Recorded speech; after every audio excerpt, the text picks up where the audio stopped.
Olá, boa tarde, sejam todos muito bem-vindos. Eu sou Suzana Velhinho, vice-presidente de comunicação da Associação Comercial de Porto Alegre. E é com muita satisfação que nós estamos recebendo vocês para a segunda edição do Papo Online. Esses encontros quinzenais que abordam assuntos relativamente a comportamento e tendência. Estão conosco hoje à tarde dois craques. O Rafael Terra, um dos maiores especialistas em redes sociais do Brasil e diretor da fabulosa Ideia. E também o Inchie, principal especialista em inovação, em startups e investimentos entre Brasil e CEO da Shine Innovation. Para falarmos desse tema, no momento de transformação, nunca visto, eu inicio essa live parodiando o nosso grande poeta Carlos Drummond de Andrade, no seu antológico poema José. E agora, José? A festa acabou, a luz apagou, o povo sumiu, a noite esfriou, e agora? Me faço essa pergunta para vocês dois. E agora, Rafael? E também, e agora, Inchê? Boa tarde, bem-vindos. Boa tarde, muito obrigado. Prazer o In aí, conhecendo online aí, prazer. Vamos bater um papo super legal, informal. Estamos por vocês. Vamos lá, Rafael. E agora, Rafael? Perfeito, perfeito. Agora não tem jeito, né? Correr atrás aí de se digitalizar, né? Mas eu sempre gosto de falar que a gente está vivendo um momento não só da digitalização dos negócios, mas da necessidade dos negócios se enxergarem como mídia. Você não vende online se você não tem audiência. E o que está acontecendo nesse momento é os empresários correr para criar um e-commerce, mas esquecem de todo o resto, que sem gente passando pelo teu e-commerce, você não vai viver, né? Você não vai lucrar, né? Então, eu digo que o jogo hoje é o jogo da atenção. O dinheiro hoje está indo para onde está indo a atenção das pessoas. E a atenção, a gente só tem atenção quando tem audiência. Então, eu digo, né, que as duas novas transformações os negócios se digitalizarem, isso é óbvio, né? E a segunda é se enxergarem como mídia. Se você não tiver uma produção de conteúdo, você não vai conseguir vender. Por quê? Pelo simples fato que você não vai ter a atenção dos seus consumidores. Então, eu digo que o desafio hoje é, você imagina, né? Hoje todo mundo está se digitalizando, ou seja, a concorrência na web, ela já é grande. Ela vai aumentar mais ainda. Ou seja, vai vencer aquelas marcas que conquistarem uma maior atenção das pessoas.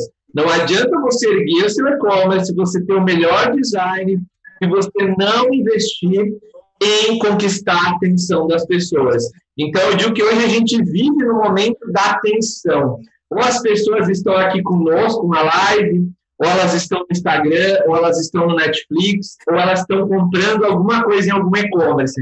Mas, resumindo, o dinheiro, aquilo que sustenta uma empresa, ele vai para onde está a atenção das pessoas. Ou seja, Rafael, tu está comentando que a comunicação está absolutamente conectada com a comercialização.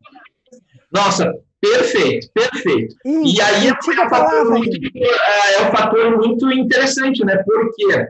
Porque alguns empresários, em momentos de crise, cortam a comunicação, cortam o marketing, né? E sem a comunicação, sem marketing, não passa ninguém na tua... O empresário tem que entender que na frente da loja física dele passam pessoas estão passando por ali, né? Agora, obviamente, menos por causa da pandemia. Agora, no online, ninguém está passando, ninguém vai passar ali se você não se enxergar como mídia, como veículo de comunicação. Então, assim, o empresário que quiser sobreviver nesse momento, ele tem, na realidade, que colocar o marketing como uma prioridade como uma prioridade, como o nome já diz, né? Como uma prioridade. E aí, e fala de ti agora um pouquinho, do que tu está pensando E agora? em relação a esse momento. E agora, Inchê? E agora todo mundo está sendo ainda empurrado para essa realidade tumultuada.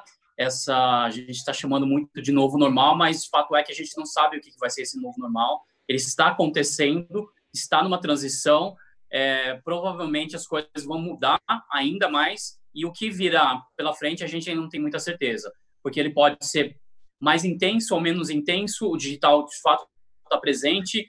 O digital é uma ferramenta válida, principalmente porque, como o Rafael está falando, as pessoas não estão mais na rua com a intensidade, na proximidade que existia antes. Então, à distância, todas as ferramentas à distância digitais, elas estão sendo a solução para muitos negócios. Então, isso acaba nos empurrando, principalmente para quem não estava antes. E é uma dificuldade, de novo, que o Rafael estava comentando. Se uma empresa não existia antes no online, se ela não atuava, é muito difícil tentar fazer de uma última hora. Porque provavelmente a gente vai tentar fazer atropelado, num custo muito maior, mas, de fato, infelizmente, não dá para não fazer. Então, isso tem que acontecer. E aí a gente precisa de dois lados: a preparação da infraestrutura, das equipes para poder atender isso, e do outro lado a gente conseguir atingir o cliente, seja por mídias sociais, seja se transformando numa nova mídia, ou entrando em plataformas online que já têm audiência, tráfego de vendas, os marketplaces. Isso a gente pode falar um pouco mais para frente também, que são sites que ajudam a intermediar. Eles não são varejistas, eles não vão comprar seu produto para revender, eles vão te dar um espaço. É como se fosse um shopping center online. Só que shopping center com tráfego, nesse caso, com visitantes. Só que isso não adianta também só simplesmente colocar a loja lá. Você tem que saber se a loja... Eu estou fazendo algumas analogias que não são exatamente iguais, mas você tem que entender como escolher o ponto. Como entender se o ponto que você escolheu, que é próximo da praça de alimentação ou do cinema, é melhor do que próximo da garagem ou da entrada. Então, tem analogias que a gente pode utilizar para o online para poder entender isso. Então, de fato, a gente está na transição, e a grande lição é aprender essa realidade, aprender essas ferramentas para poder conseguir atuar e sobreviver. Agora, tu tens um grande conhecimento a respeito do e-commerce, em função da tua experiência longa na China. O Brasil ainda é um iniciante, comparativamente falando da China, nesse processo. O que tu pode trazer para nós de informações lá de trás, que vieram hoje, que da China estão mais evoluídas que o Brasil, e que daqui a pouquinho acontecerão e chegarão a nós também?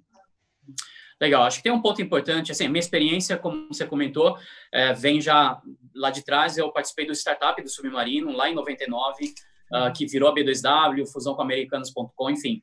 E eu também tive meus próprios e-commerce. Um deles foi o abape.com.br, em 2010, 2011, enfim. Essa experiência. E depois passei pela Xiaomi, aquela empresa de celulares, que é uma empresa chinesa e tem um modelo de negócios de comércio online diferente. Mas essa empresa especificamente, mais de 80% das vendas deles são direto do site próprio para o consumidor. Não passa pelo varejista, não passa por distribuidor. Isso significa que essa empresa tem contato direto com o consumidor. Eles conhecem cada comportamento, onde ele mora, qual que é a faixa etária, enfim, qual que é o produto que comprou.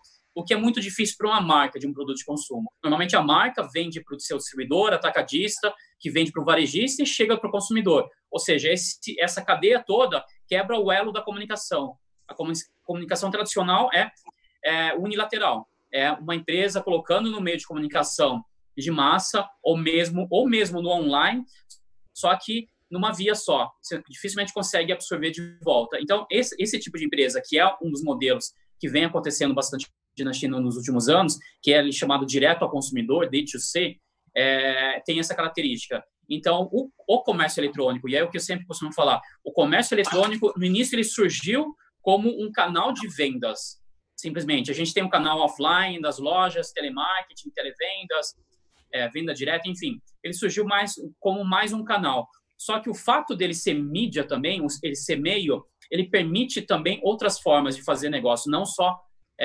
comprar simplesmente e vender, que é um varejo tradicional. A gente compra da indústria e revende e ganha margem. Esse é o nosso modelo de varejo. Só que quando a gente fala em online possibilita outros modelos. Por exemplo, assinatura de produtos, cada vez mais comum. Então, produtos de compra recorrente, como fraldas, como ração, como medicamentos, ao invés de todo mês eu ter que ir para uma farmácia, ir para uma pet shop ou comprar no site, eu posso assinar. Então, já é um modelo diferente. Ele já deixa de ser uma venda normal para ser um serviço, porque ele já ao invés de você ter que entrar no site, ele já começa a te lembrar. Isso é uma das coisas. Outro formato, por exemplo, é o que eu comentei de marketplace. O marketplace, ele é o shopping online. Então, a empresa que está operando isso, ela não é um varejista, é um prestador de serviço. Ele é um intermediário, ele está te ajudando a vender. Quem está lá plugado para vender é, assim, um varejista, é o vendedor, ou a marca diretamente. Então, existem vários modelos que estão sendo desenvolvidos nos últimos anos, que acho que são oportunidades para a gente aqui no Brasil. Indústria também vendendo direto, enfim, uma série de coisas, customização, e aí acho que a criatividade não tem limite, a tecnologia possibilita, viabiliza tudo isso, e aí depende muito só do consumidor, da gente atingir o consumidor e dele ter interesse nessa modalidade. Então, o que eu falo muito a gente tem que sair um pouco do commerce, porque o problema é a gente chamar o e-commerce de comércio eletrônico. Quando a gente chama de comércio eletrônico, só vem na cabeça comprar e vender. Esse é o comércio. A gente devia chamar negócios online. Porque aí, por exemplo, até no limite, se a gente pensar, o Uber, a Easy Taxi, também é uma modalidade de usufruto do produto, do carro, do transporte. Eu não preciso comprar um carro. Eu não tenho um carro há praticamente 2 anos. Eu não comprei mais o carro, só que eu preciso me locomover todo dia. Então, o Uber, essas empresas não só concorrem com as próprias montadoras, mas concorrem com as concessionárias de veículos. Porque você está dando uma outra opção, concorre com locadora, concorre com todo mundo, e até concorre com outras modalidades de transporte. Então, a gente tem que começar a olhar um pouco além do nosso mundo, da nossa caixinha, da nossa etiqueta, a gente chamando de comércio, de varejista. Então, a gente tem que começar a olhar além disso. Rafael, diante de tantas transformações agora apresentadas pelo Inchê aqui, como é que a comunicação está se comportando? Como é que o negócio realmente pode efetivar uma boa comunicação com os seus clientes? Muito bem.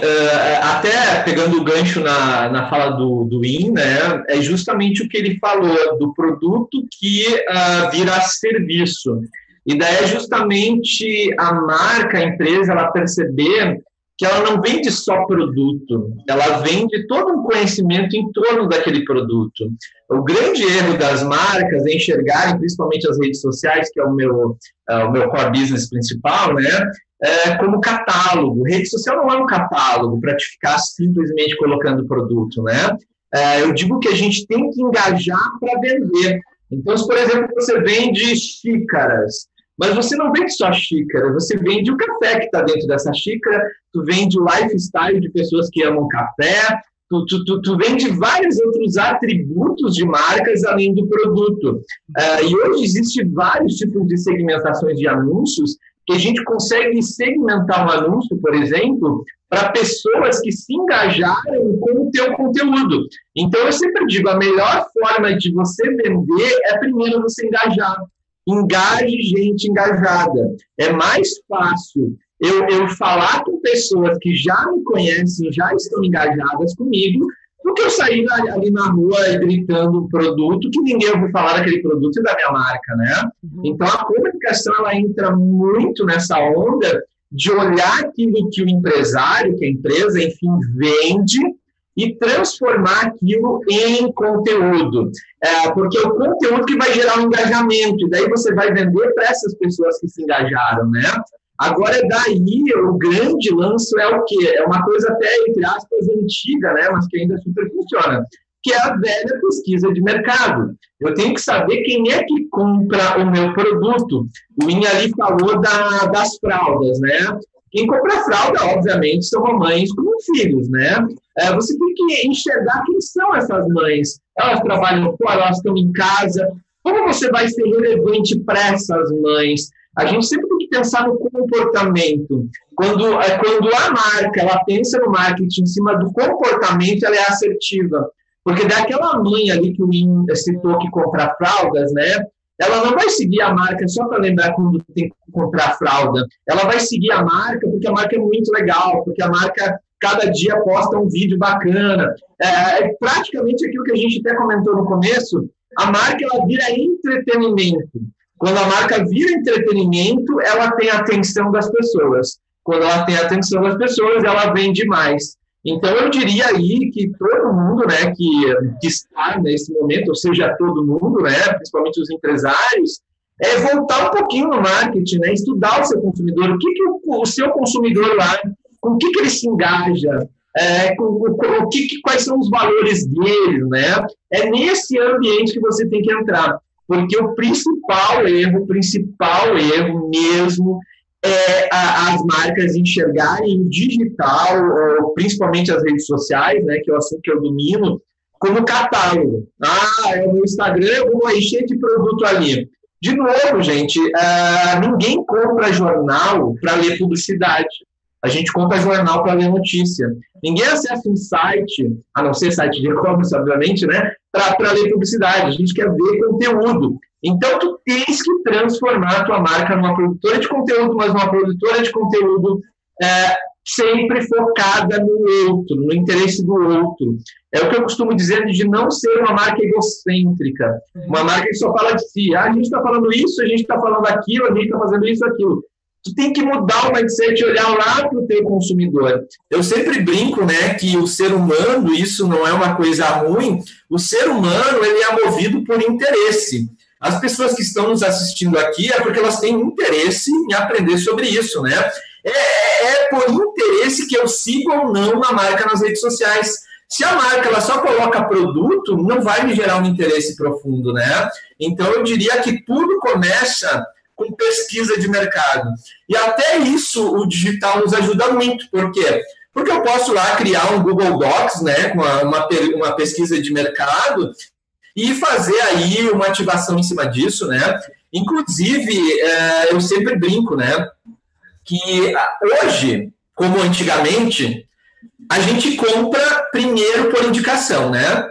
Eu preciso comprar alguma coisa. Eu pergunto para a mãe, para o pai, para o namorado, namorada, para o amigo, né? Uma das coisas muito interessantes nesse momento também, que eu tenho feito com vários clientes, é a gente detectar dentro do nosso cliente, do nosso cliente, né, quem são os clientes mais satisfeitos. Quando você encontra dentro da tua base de clientes mega satisfeitos, você consegue criar um movimento de indicação. E quando alguém te indica, é mais fácil de você vender, né? Então, eu acho assim, que todo mundo que, entre aspas, está nesse momento parado, né, pensando o que vai fazer, eu diria a dica de ouro, assim, de começo, olha quem já ama a tua marca, olha quem é que já comprou e está satisfeito.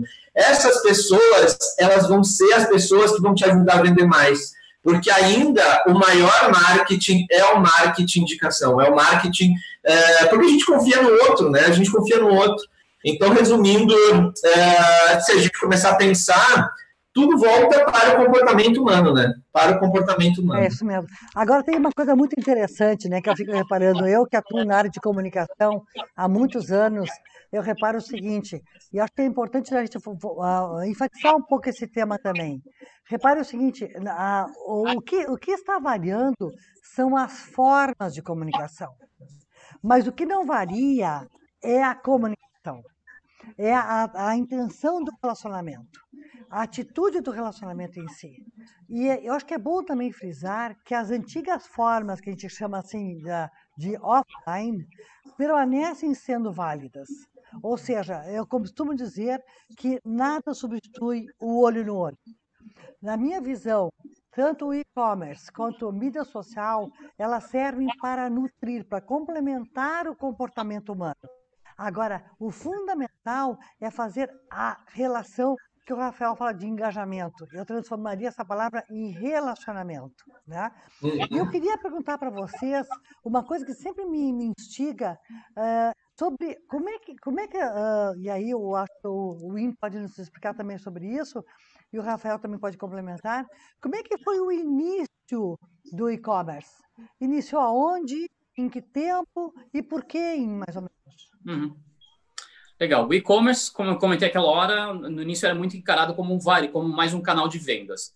Então, ele iniciou nos Estados Unidos com as primeiras lojas online e, na verdade, quando a gente fala de lojas virtuais, até antes da internet, inclusive, existiam outras redes naquela época, e na década de 90, principalmente início da década de 90, eram redes fechadas, as BBS, essas coisas que já são de uma outra geração, mas eram encaradas como redes e lojas virtuais. Então, ao invés de estarem numa rede grande internacional, eu entrava lá, acessava determinada loja. Isso foi talvez a semente disso. Existiram outros formatos também de lojas digitais, mas não online, as lojas via CD-ROM. Então, eu comprava o produto, mas isso era assim, bem precário. E, em paralelo, por fim, sempre existiu sistemas de grandes empresas que eu podia lá acessar o servidor deles e colocar um produto. Isso tudo era um comércio online, comércio eletrônico também, de uma forma geral. O que a gente chama de e-commerce atualmente, ele é muito mais visual. Você entra no site, tem descrição, tem a foto, tem vídeos, e às vezes lives também. Então, é um formato diferente. Então, esse formato começou no meio da década de 90, lá por 94, 95 nos Estados Unidos. Diz a lenda, né? Agora é difícil até conseguir rastrear. A Pizza Hut foi uma das primeiras empresas a fazer venda online e outras empresas mais. Mas, obviamente, o grande destaque foi a Amazon, que surgiu em 95, lá nos Estados Unidos, primeiro vendendo livros. E aí é muito simples. Qual que era a conclusão? Livro é um produto relativamente simples, que não exige muito contato físico comparado com, por exemplo, com roupa, comparado com produtos de ticket mais alto, e com um catálogo muito grande, com um catálogo já criado. Então, Jeff Bezos, que foi o fundador da Amazon, ele considerou isso, e quando a Amazon foi criada, ela era chamada a maior livraria do mundo. Ela não era a principal loja de todas as coisas, ou Everything Store, loja de tudo, como eles se classificam agora. Então, no início, eram produtos com consumo, com ticket mais baixo, para facilitar a compra. As formas de pagamento eram mais precárias, já era cartão de crédito, mas não era necessariamente online, enfim. Então, foi se aprendendo, mas ainda com o conceito de um canal de vendas. Então, a Amazon nasceu para o e-commerce, mas uma série de outras empresas abriram como um canal a mais. Então, a principal concorrente deles nos Estados Unidos, a Barnes Noble, que era a maior rede de livrarias na década de 90 nos Estados Unidos, que agora nem existe mais, inclusive por causa do e-commerce, eles nasceram, colocaram um braço também de comércio eletrônico. Então, foi surgindo isso. Essa sempre foi muita visão no início. Vou vender pela internet. O que, de novo, eu acho que limita muito o potencial da rede, limita muito o potencial da tecnologia se a gente só simplesmente pensar em vender. No Brasil, as primeiras lojas, isso é uma discussão também que é difícil ter certeza qual foi a primeira, mas uma das primeiras e precursoras foi a Booknet, que foi criada no Rio de Janeiro por um empreendedor chamado Jack London. Apesar do nome, ele era brasileiro, ele faleceu alguns anos atrás. E ele era um representante literário. Ele ia para os Estados Unidos, ia para fora do país, comprava direitos para publicar os livros aqui no Brasil. Por isso, ele conheceu a Amazon. Ele estava lá numa editora nos Estados Unidos, começaram a falar de uma empresa lá em Seattle, e ele resolveu ir bater na porta do cara. Ele falou, poxa, isso aqui é comércio eletrônico? Isso foi em 95. E aí ele voltou para o Brasil e criou a Booknet. E uma série de outras empresas surgiram, até o próprio Pão de Açúcar, que a gente nem lembra mais disso. Pão de Açúcar criou um site chamado Amélia, foi um dos precursores também do comércio eletrônico, e outras empresas surgiram. E aí a Booknet, ela deu origem ao Submarino, que é onde eu trabalhei, a minha grande experiência. Um fundo de investimentos comprou essa empresa e deu origem. O Submarino depois fez a abertura de capital, fez a fusão com o Americanos.com e criou o maior grupo de varejo eletrônico do país, da América Latina. Esses são alguns modelos. E aí, em paralelo, você tem outras empresas que vale a pena citar, por exemplo, o Mercado Livre. O Mercado Livre, ele, por excelência, já é um modelo de marketplace. Ele não compra nenhum daqueles produtos. Tudo que está lá dentro à venda pertence a alguém que colocou lá para vender. Então, essa foi a origem do comércio eletrônico. O comércio eletrônico iniciou-se internacional, então a maior parte era nos Estados Unidos, as pessoas compravam. Depois vieram grandes operações aqui no Brasil, começaram a se verticalizar, lojas especializadas, depois a se regionalizar. Então, agora a gente tem muitos e-commerce que atendem basicamente a sua própria região. Todo mundo vende nacional. Dificilmente alguém fala, poxa, não vou vender. Mas as lojas regionais, e aí no Rio Grande do Sul, as grandes redes do Sul, atendem principalmente porque é conhecida nessa região. Tem a vantagem de o centro de distribuição está lá e o produto chega relativamente mais rápido. E tem esse relacionamento com o consumidor, como você falou também. Então, essa é a gênese do comércio eletrônico. Interessante, porque, na verdade, quando essas coisas surgem, por exemplo, assim, as redes sociais ou o e-commerce surgindo, o que nós temos que pensar é o seguinte, tudo isso é fruto de uma vida. O comportamento da vida vai mudando e as ferramentas vão surgindo, né? De tal maneira a atender hoje um segmento feminino que está muito mais atuante externamente na profissão e assim por diante. Temos menos tempo para fazer algumas coisas. Então, tudo é uma questão de conveniência. As ferramentas são legais, são aquelas que vêm ao encontro da nossa conveniência. Agora, Rafael, me diz o seguinte, alguém que não tem ainda seu perfil nas redes sociais, como é que a pessoa inicia? Olha, primeiro inicia com a mensagem que ela quer mandar para o mundo, né? Eu digo que é muito sobre o posicionamento, né? O que a gente quer ser, como a gente quer ser conhecido no mundo, que mensagem isso vale tanto para a pessoa quanto para a empresa. Exatamente, porque a empresa ela também, né? Ela tem uma mensagem, né? Até uma das disciplinas que eu ministro aula é copywriting, né? Que é justamente isso, é sobre frases, textos que geram vendas e impacto, né? Então, eu sempre brinco, né, que toda empresa e pessoa, ela deve fazer um exercício que é o seguinte, né? Qual é a copy master da sua vida? O que você vende, para quem você vende, como você vende, né? E se fosse isso mudar para uma pessoa, quem você ajuda, como você ajuda, né? Porque tudo é, como você mesmo falou, sobre ajudar o outro. Se é uma pessoa que tem a tua marca para ajudar o outro de alguma forma, né? Isso é uma empresa da mesma forma também, né? Mas, e já falando um pouquinho, pegando o gancho ali no que o Win falou, as redes sociais também surgiram praticamente todas nos Estados Unidos, mas agora é interessante, né? Já que o Win tem toda essa expertise com a China, né? A gente tem visto o TikTok, né, que é um aplicativo chinês, uma rede social chinesa, que está entrando com tudo no Brasil, uma das redes sociais que mais cresce, né, no Brasil, e é uma rede social muito focada no cotidiano, é um conteúdo rápido, e mostra como as pessoas hoje querem cada vez um conteúdo reduzido, rápido, mas em vídeo. E daí uma fala que eu gostaria de adentrar aqui, né, é a necessidade de a gente pensar e-commerce e marcas em vídeo também. Por que em vídeo, né? Tem até uma frase que eu não sei de quem é, mas que diz o seguinte, né? Que antigamente a marca que não tivesse um site não existia. Hoje é assim com o vídeo. O vídeo tem esse poder de humanizar uma marca e até um produto. Quando está provado aí que e-commerce que trazem vídeos, né? Eles têm uma aderência maior porque a gente consegue ver o produto em 360. E por que eu estou falando de vídeo? Porque o YouTube é a rede social mais acessada do Brasil. Às vezes as pessoas acham que é Facebook, às vezes as pessoas acham que é Instagram, mas não, a rede social mais popular no Brasil é o YouTube, né? Então mostra o quanto as marcas também têm um nicho aí bem grande para crescer, no quesito vídeo, porque poucas marcas fazem conteúdo de vídeo. E o vídeo, ele meio que sela tudo que está dando certo hoje. Primeiro, aquilo que a gente falou ali no relacionamento. Quando você vê um vendedor, por exemplo, você se relaciona com ele. Por exemplo, faz umas 3 semanas aí, a gente fez com um cliente nosso um feirão de imóveis com corretores de imóveis. Como a gente está aqui, ó, os corretores iam aparecendo na tela e iam falando sobre os imóveis que eles tinham para vender.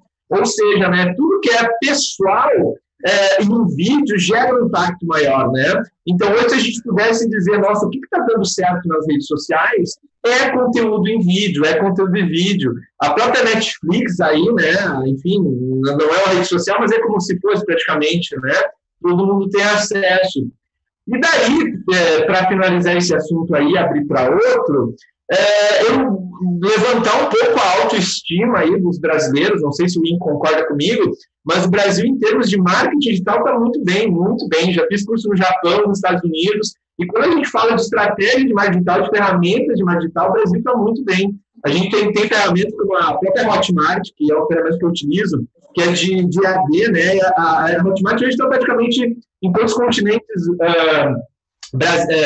enfim, mundiais. A gente tem a RB de Santa Catarina, que está também vendendo para o Brasil inteiro. Então, o Brasil está muito bem amparado em questões de ferramentas, né, e de inteligência. E é impressionante também como o comportamento do brasileiro, ele é um dos comportamentos mais assertivos em redes sociais. A gente tem Brasil, Estados Unidos e Índia os maiores consumidores de redes sociais do mundo, né? Tanto é que os Estados Unidos, quando quer testar alguma coisa, né?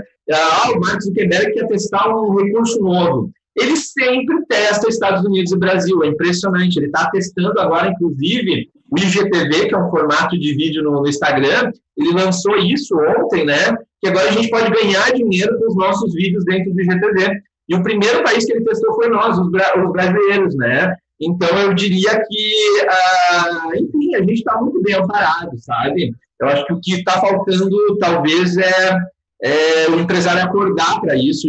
Claro, a maioria já acordou, né? Mas quem ainda não acordou, acordar para isso. Mas saber que dentro aqui do Brasil, olha, tem tudo que você precisa para crescer, tanto de público-alvo quanto de ferramentas, né?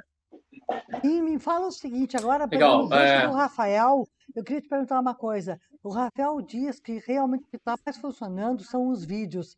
Os vídeos também funcionam no e-commerce? Funciona muito bem. O Brasil, assim, no Brasil especificamente, existem ainda poucas iniciativas disso. Existiram testes, talvez, alguns anos atrás e acabaram não indo. Um pouco também porque a produção de vídeo para muito produto ainda é um pouco mais complicada. Na época, quando se pensava nisso. Agora é muito simples. A gente pega um celular de altíssima qualidade e faz um vídeo muito bom. Antes, quando os primeiros testes, eu lembro, praticamente 10, talvez 15 anos atrás, tentava-se vídeo, até o próprio Magazine Luiza é um exemplo, fizeram com a Philips, não conseguiram ter muito engajamento. Mas aí, de novo, eu queria trazer alguns exemplos da China. Eles vêm fazendo o que é chamado de live commerce. Então, é o e-commerce através de lives, live streaming, como a gente tem visto agora nos últimos meses aqui no Brasil, nas últimas semanas. Não as lives musicais, mas lives para fazer vendas. Então, ela mistura uma pessoa ao vivo fazendo uma venda de produto, só que dentro de aplicativos que eles já estão preparados para fazer isso. Ao invés, por exemplo, as lives aqui no Brasil, a gente mostra o QR Code, o sujeito tem que ir lá, vai escanear o QR Code e, eventualmente, fazer uma transação ou fazer uma doação. Esses aplicativos de lives que existem na China e que estão entrando no Brasil atualmente, inclusive, por uma coincidência, estou trabalhando num projeto desses, eles são aplicativos que já têm isso integrado. Então, a usabilidade, a experiência do usuário, do consumidor, é muito melhor. Então, como o Rafael falou bastante, é entretenimento aquilo lá, não é só uma compra. Então, o e-commerce tradicional é uma página com uma descrição que pode ser muito boa, mas não deixa de ser um texto, e com uma foto que pode ser sensacional, pode ser de um fotógrafo profissional ou até premiado, mas ainda é 2D, ainda é estático e ainda é parado. A gente tem visto fotos que mexem em 3D, mas ainda é aquele formato. Quando a gente fala de vídeo ao vivo, uma transmissão ao vivo, dá para interagir, como a gente está fazendo aqui. Eu ouço o que o Rafael fala, ou a gente ouve um feedback de um comentário de alguém que está na plateia assistindo, e aí eu posso responder. Então, ao invés de uma resposta sobre o tema que a gente está fazendo, pode ser sobre o produto aqui. Estou vendendo essa caneta aqui, alguém me pergunta de alguma característica, eu posso responder na hora, ao invés de esperar que alguém vá lá na descrição e descubra disso. Alguém pode me perguntar, poxa, eu quero comprar 20, o que acontece? Eu te dou um cupom. Então, é interativo, é muito rápido, é dinâmico. Então, isso vai acontecer no Brasil, certamente nesse ano. É um movimento que tem na China já há pelo menos 5 anos. Ele corresponde a, atualmente, quase 10% do e-commerce chinês, o live commerce. tem um live commerce, que é o ao vivo, e tem um video commerce, que são vídeos pré-gravados. Então, você tem uma produção bacana também, e aí você vê o produto, ele é mais centrado no vídeo do que na foto. Então, essa dinâmica, esse ao vivo, essa flexibilidade, o jogo de cintura, e certamente, por isso, tudo pode fazer um bastante sucesso aqui no Brasil. Uhum. Eu também, dando depoimento, né? Essa semana mesmo eu passei por uma questão dessas, e agora a gente está em quarentena, né? E não adianta, né? Tem que lavar louça. Eu pensei, será que compro ou não uma lava-louças, né? E a primeira coisa que a gente faz é para o YouTube, ver o depoimento das pessoas sobre aquilo, né? Então, hoje, como o vídeo, ele nos ajuda a tomar decisão, se aquilo é para a gente ou não, né? Agora, uma questão aí também que eu gostaria de comentar é o quanto hoje a necessidade de quem quer crescer rápido, digamos, né, nesse momento, é fazer parcerias com quem já está bem. E quem está bem hoje são o que a gente chama dos influenciadores digitais. Os influenciadores digitais, hoje, eles têm esse poder de transformar o produto em entretenimento, né? Então, por exemplo, se você tem hoje, acabou de lançar um e-commerce de moda, vai ser muito devagar você conquistar a tua audiência de início. Agora, se você já iniciar fazendo parcerias, fazendo estratégias com influenciadores digitais, daquele nicho que já estão bem ali, o teu crescimento vai ser mais rápido e, ao mesmo tempo, as pessoas que estão impactadas com aquilo vão ver o produto como entretenimento. Então, não só o e-commerce mudou, não só as ferramentas mudaram, mas como também o que a gente chama do veículo condutor de comunicação, né? Não é mais só o jornal, a revista, a TV. Hoje os influenciadores digitais aí que têm esse poder de ajudar o empresário, enfim, o empreendedor, impactar mais pessoas rapidamente e principalmente pessoas conectadas com o seu produto. Porque qual é a grande diferença também, a grande dificuldade do empreendedor quando monta um e-commerce, né? É descobrir quem é que vai comprar dele, é descobrir como encontrar esse cliente na web, né? Agora, quando você detecta influenciadores que já estão posicionados naquele nicho que você quer vender, a vida fica mais fácil. Por exemplo, o próprio Lin citou um exemplo ali da e-commerce de fraldas, né? Existem vários influenciadoras mamães que falam no seu Instagram aí só sobre como cuidar de filhos, etc. Eu conheço umas que têm 500 mil seguidores, né? Então, uma marca se vincular a influenciadores digitais hoje, também, entre aspas, aí é uma forma rápida de crescimento de vendas, né? Então, de novo, a gente volta para aquilo que eu comecei a falar, de como também hoje envolve a criatividade, relacionamento e o ato de comunicar, né? Se o empresário não achar novas formas de comunicar o seu produto, ele não vai achar novas formas de ganhar dinheiro, né? Interessante, né, Rafael? De novo, porque antigamente nós chamávamos isso de boca a boca. Os grandes influenciadores eram aqueles que no boca a boca nos ganhavam, digamos assim, né? Agora nós temos influencers. As palavras mudam, a abrangência muda, mas o cerne permanece o mesmo. Ou seja, nós acreditamos em algumas pessoas que são nossas referências. Eram antigamente boca a boca, hoje são os influencers. Deixa eu mudar um assunto aqui, está chegando uma pergunta muito interessante da jornalista Chariz. Eu queria perguntar para o IN sobre isso. E, por favor, como uma empresa tradicional pode concorrer com uma startup sem ficar em desvantagem no online? Ela tem que não só entrar no online, pensar no entrar, mas ela tem que adaptar a sua cultura também. Acho que isso é muito importante. Ela tem que ter uma cultura mais rápida e muitas vezes isso significa também mudança até de forma como se ganha dinheiro, como eu comentei na época, o modelo de negócio.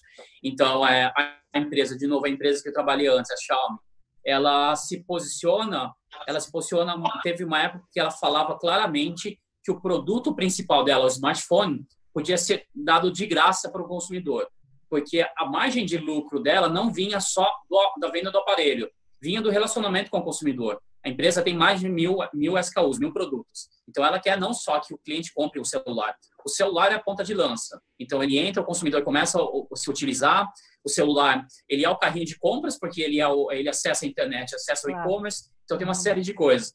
Então, pensar modelos de negócios também é importante. Então, só que isso você tem que ter flexibilidade, você tem que ter uma cultura que se ajuste.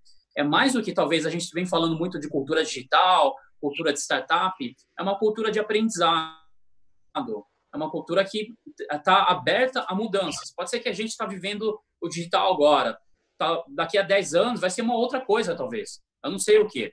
Enfim, mas se passar de novo, e aí a gente vai ter que se adaptar novamente. Então, as organizações, o mais importante o mais importante é aprender, é estar aberto a essas coisas para poder absorver, para executar. A grande dificuldade agora das organizações é conseguir fazer isso. Os executivos que estão lá dentro, até os donos de empresa, os sócios, as pessoas percebem essa mudança. Não é que o cara não enxerga muitas vezes, mas ele não sabe como executar, ou ele está acostumado a fazer de um jeito, ou o jeito antigo dele ainda dá dinheiro. Isso pré-Covid, tá? Agora totalmente foi ladeira abaixo. Mas então tinha muitas situações que ainda eram confortáveis. Até as empresas de mídia, por mais que a gente fale das empresas de mídia tradicional, muitas delas ainda ganham dinheiro. Então, o cara fala assim, olha, eu vou deixar desse jeito, porque mexer nas estruturas acaba sendo complicado. Então, as estruturas têm que ser modificadas e a mentalidade ser aberta para aprendizagem. Depois disso, você pode fazer o que quiser. Faz o digital, faz online, offline, faz o que quiser. Então, você está mais condicionado, preparado. Por exemplo, a gente está falando de Amazon. Amazon não é só e-commerce. A Amazon é quase uma fábrica de negócios. Ela tem um AWS, que é o serviço de hospedagem. Ela tem um Kindle, que é o leitor digital. E muitas vezes são negócios que são adjacentes.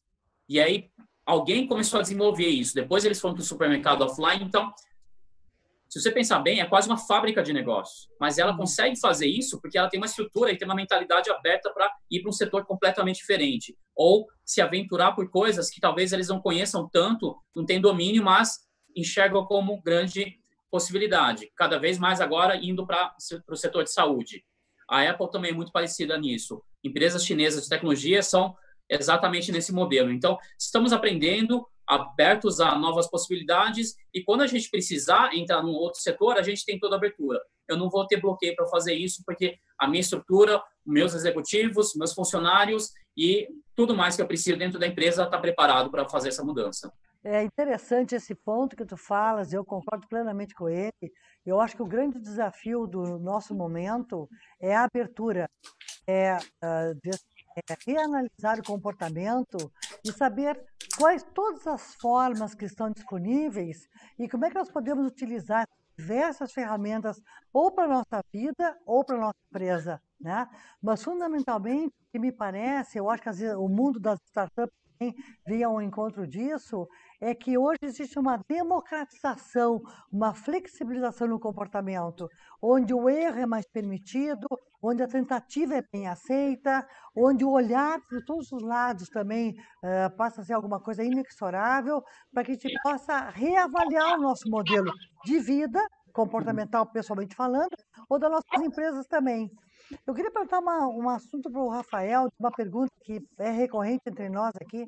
Rafael, o que eu também percebo dentro, assim, no nosso próprio segmento da associação comercial, é que algumas empresas que ainda não aderiram ao mundo digital têm o receio de entrar. Eu não gostaria de dar uma resposta a elas no sentido de que elas estão atrasadas. Mas como é que uma empresa inicia no mundo digital enfrentando os seus receios por uma coisa que é tão nova? Olha, como que eu vou te explicar? É uma pergunta até difícil de responder, porque eu digo que é raro. Hoje, enfim, acontece pouco isso, né? De um empreendedor não acreditar no digital, né? Eu acho que, enfim, desculpa até decepcionar na resposta, mas eu não vejo muito essa desconfiança do empresário, né? Até enfim, eu empreendo nessa área há 12 anos, né? Quando se iniciou lá uma agência trabalhar com redes sociais, era muito desafiador, porque o empresário ainda não conhecia, né? Estava começando e tudo mais. Agora existe muito um comportamento de olhar para o lado, de olhar para o meu concorrente, né? Hoje, dificilmente um concorrente de qualquer nicho não está nas redes sociais. Então, enfim, ainda bem, eu enfrento um pouco isso, sabe? Não vejo muito esse comportamento de gente que não acredita. Mas então o grande talvez deixa eu pegar o gancho aqui que talvez seja isso, sabe? O que eu vejo é uma dificuldade do empresário ver que mídia social é mídia, e mídia funciona melhor pagando, que é um lugar que ele tem que investir dinheiro para impactar pessoas. Hoje, um alcance orgânico do Facebook é 3, 4%, né? Ou seja, tu tem lá 5 mil seguidores, você vai impactar 300 pessoas em cada post. No Instagram é um pouquinho maior. Então, o empresário ele tem que ver os canais digitais como a mídia onde ele tem que investir para ganhar mais dinheiro. Então, existe uma dificuldade, sim, hoje, de um empresário que não é porque é gratuito colocar lá a sua marca nas redes sociais que ele não precisa de um investimento financeiro, como era o investimento de qualquer outra mídia, né? Para te aparecer no jornal, para te aparecer na TV, tu precisava desembolsar uma boa grana, né? O legal do digital, isso para mim é maravilhoso, né? Não é um veículo de comunicação, um veículo digital que diz quanto que você tem que investir. No digital, é a gente que faz o investimento, né? E colhe aquele investimento. Então, é uma grande mudança de paradigma. Mas, resumindo, eu noto ainda essa dificuldade de ver os canais digitais como um lugar sério de investimento, que assim como qualquer coisa na vida, né, a gente tem que apostar e investir para colher mais lá na frente. Não é simplesmente abrir um canal e postar e achar que vai crescer, né? Não sei se te ajudei agora, não sei se era esse o caminho. Rafael, não é necessariamente desconfiança. Eu acho que não existe desconfiança. O que existe é o receio. Porque realmente é uma mudança de comportamento muito radical, né? Diga assim, abranger ou sair somente do offline e entrar no online. Então existe. Eu acho que agora eu te entendi bem. E daí tem uma frase, né, que também não sei de quem é, mas que diz que sucesso na web é quando tu perde o controle, quando tu perde o controle da tua marca. Tanto que ferramentas de monitoramento na web não conseguem monitorar grupos de WhatsApp. Tu não consegue saber quando a tua comunicação chegou no grupo do WhatsApp. Mas eu sempre digo, né, nossa, quando a tua comunicação chegou nos grupos de WhatsApp, parabéns. Nossa, alguém teve tanta vontade de compartilhar aquilo, né, que tu perdeu o controle. E esse sim, concordo contigo, esse é uma dificuldade. Por quê? Porque nos ambientes controlados, nos ambientes tradicionais, tu coloca a tua publicidade ali e tá tudo perfeito, né? Eu sou aquilo que eu botei na revista. Isso. Agora, no digital, o consumidor chega lá e bota o dedinho, né? Eu comprei esse produto e não é bem assim. Mas daí é justamente o entendimento do empresário que esse é um novo jornal. Um novo normal, e que hoje uma marca não é aquilo que ela fala dela. Hoje uma marca é aquilo que o outro fala dela, né? É de novo aquela questão até da indicação. Porque se a gente pensar, eu sempre brinco, né? Eu sempre dou esse exemplo, como que a gente escolhe um hotel? A gente pesquisa lá um hotel, o preço e tudo mais, mas você pode notar, o que vai fazer a gente escolher ou não um hotel é os comentários das pessoas naquele hotel, é a avaliação daquelas pessoas naquele hotel, né? Então, a validação do outro é o que faz a nossa marca ser uma marca confiável, né? Então, agora eu acho que a gente super se entendeu. Eu acho que o jogo é da confiança, né? O jogo é da confiança. Sem o depoimento do outro, você não gera confiança. Agora, é óbvio, né? Isso cria um movimento. Não é que a marca não possa errar, porque todo mundo erra, né? Mas a marca ela tem que ser transparente e admitir seus erros quando erra. Esse é o lance, né? Errar todo mundo erra. Mas a marca tem que ser inteligente e humana, né? admite erros. Agora, com certeza, o empresário que está pensando, nossa, minha marca é perfeita, eu não quero ninguém falando mal da minha marca, esse cara, em algum momento, ele vai notar, nossa, a gente não está vendendo mais, o que está acontecendo? Cara, porque tu não está gerando confiança, não está gerando feedback, né? Uhum. É interessante porque hoje nós temos um grande desafio, qualquer empresa hoje tem um grande desafio, qualquer personalidade também tem esse grande desafio. Cada um de nós é um produtor de conteúdo. Então, a minha manifestação, ela gera reações. Há um tempo atrás também gerava reações, só que eu não sabia. Hoje, por exemplo, as pessoas que não gostam de A, B ou C vão para suas redes sociais e fazem os seus comentários negativos a respeito do assunto. Então, assim, claro, estamos todos mais vulneráveis. Por quê? Porque o campo aumentou muito, os interlocutores aumentaram muito, e as pessoas hoje são sabedoras, têm consciência própria, têm poder. O consumidor passou a ter um grande poder. Ele se manifesta pelo sim e pelo não. Ele faz um elogio ou ele pode fazer uma crítica. E custa muito caro para uma empresa resolver essa crítica, porque no momento que uma crítica é postada, existe uma série de consequências e uma série de audiências com relação a essa crítica. Então, eu acho que nós estamos vivendo um momento no mercado onde cada um de nós, sim, tem que saber que o fundamental é estar próximo dos seus, seja do seu círculo social ou seja do seu círculo de clientes, né? E saber que o erro não é o problema é não admitir o erro. Esse é o grande problema. Na hora que eu não admito o erro, eu sustento o erro, né? Na hora que eu peço perdão, resolvo a situação e cada um da nossa audiência, dos nossos clientes tem todo o direito de gostar ou não gostar, enfim, né? Eu vou e tenho a condição e a chance de acertar. E, gente, a minha experiência diz o seguinte, quando eu humildemente reconheço o meu erro e resolvo o erro e considero com respeito aquele interlocutor que fez uma crítica negativa, eu ganho a cumplicidade desse interlocutor. Porque nós não queremos deixar de ser falíveis. Somos falíveis enquanto seres humanos. O que nós não podemos... De novo, né? De novo. É arrogante.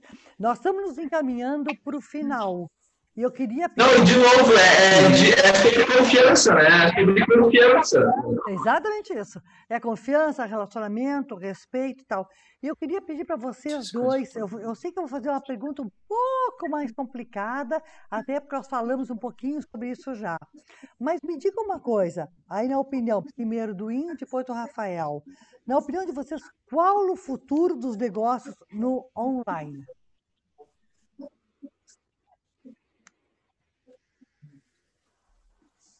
Futuro dos negócios online, na verdade, eu acho que a gente tem que falar do futuro dos negócios digitais. Uhum. O online é um canal, é um meio, e muitas vezes ele acaba se confundindo, a gente chama de internet um monte de coisa que talvez não seja mais, e aí acho que eu vou trazer um caso que vai ilustrar bem isso. No Brasil, o e-commerce, até antes da Covid, correspondia a 5% do nosso varejo. Nos Estados Unidos, a cerca de 15% e na China, 25%. Então, na China, antes, era cada 4 vendas do varejo, uma era online. E aí, a tese que eles têm, e eles vêm trabalhando muito com relação a isso, as empresas de internet, tecnologia e e-commerce, eles não querem necessariamente aumentar esse bolo. Eles não estão competindo diretamente com o offline também. Eles querem eles querem alcançar os 100%. E não é que os 100% vão se tornar via e-commerce. Os 100% vão ser digitais. Então, os 75% que a gente está falando que resta, que é a grande maioria, esmagadora ainda, ela pode ser offline, ela pode continuar do jeito que está, mas ela tem que ser digitalizada. E isso significa o quê? Que todo o relacionamento e tudo que é feito, quando alguém entra na loja, essa pessoa deixa de ser totalmente anônima. Ela pode ser identificada. Eu posso não saber o nome, mas eu sei que aquele rosto entrou nessa loja, depois ele foi para uma outra loja, depois ele foi no cinema, ele foi no supermercado. A gente está fazendo a digitalização. E é um processo, na verdade, a gente está falando de uma loja offline. Então, isso tudo começa a se cruzar. e é um conceito que na China chama de novo varejo, New Retail. Então, é online com offline, não é o nosso conceito de omnichannel, de vender por todos os canais. O New Retail é uma nova fase, é uma nova forma que se utiliza muito dos dados. Então, quando um sujeito que talvez ninguém conheça, não está em cadastro nenhum, mas o rosto dele foi digitalizado, ele vira um código. Ele vira uma identidade que ele vai, se ele começar a consumir, as empresas vão começar a fazer.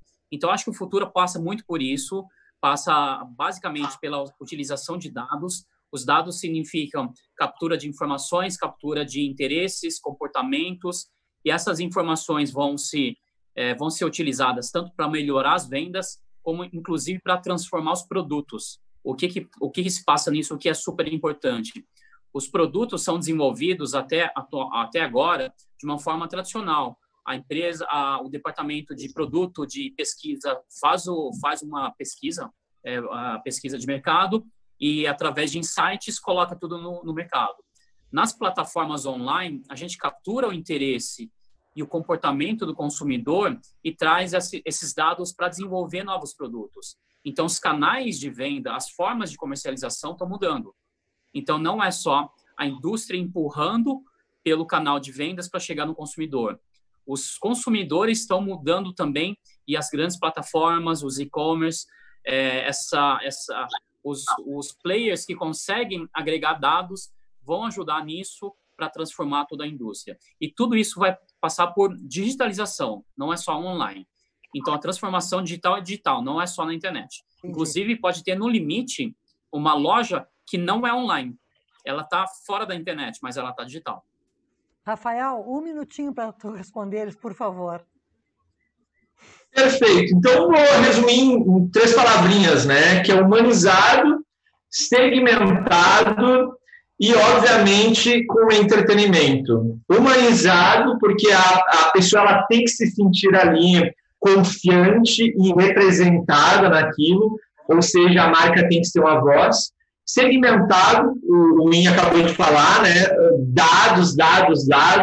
Eu entrar no e-commerce e ele se moldar para a minha realidade, eu receber anúncios daquilo que realmente me interessa, né? E cada vez mais o e-commerce virando também entretenimento. Legal. Quando eu enxergo uma marca que me entretenha, que seja relevante, eu consumo ela e tenho maior probabilidade de comprar um dia dela. Eu queria muito agradecer a atenção de vocês. Que legal essa participação nossa. Desculpe as pessoas que estão nos assistindo, eu não consegui fazer outras perguntas mais. Os temas realmente são muito interessantes, esses dois. Rafael Terra e Inchie, muito obrigada. E a todos vocês que nos assistiram, que estiveram conosco nessa live aqui, continuem estando conosco. Nós queremos realmente trazer a vocês cada vez mais assuntos pertinentes e assuntos que realmente são tendências e comportamentos no papo online. Até a próxima. Obrigada, Rafael. Muito obrigada. Tchau, gente. Tchau, obrigada. Tchau. Obrigado. Boa tarde a todos. Obrigado a todos. Valeu.